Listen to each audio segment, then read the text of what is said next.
Tonight at 11, the World Series of Robotics competition for high school students kicks off in St. Louis next week. There's a team from Reynoldsburg. It's the eSTEM Academy. They got a last-minute invite. Yeah, it's an honor, but the group and their robot need help from the community to compete. NBC4's Candace Lee talked with team members about why this competition is so important. Only 400 robotics teams from across the world get invited to the World Championship, so this is a big honor.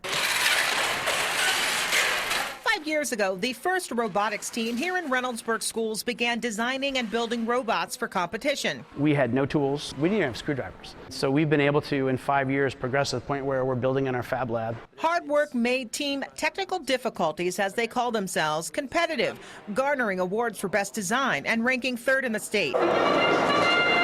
But this year's design, seen here in this competition video, is special. We had to build a robot that had to be able to go over several defenses and then be able to, in that tower over there, shoot boulders, which are just foam balls.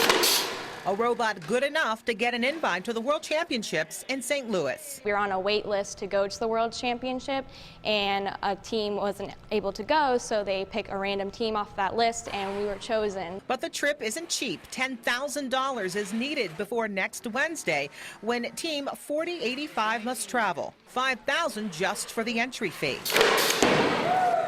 The group relies solely on help from sponsors to compete, and this year's budget of nearly $30,000 is just about gone. Having someone say, oh yeah, hey, you get to go to Worlds, but it's going to cost you $5,000, and you have 48 hours to come up with it, is a bit of a shock.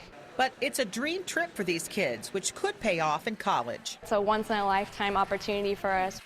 The school district was able to help the team get their entry fee, but they will have to pay the difference back to the district. If you'd like to help them, be sure to check out my story at NBC4i.com. In the newsroom, Candace Lee, NBC4.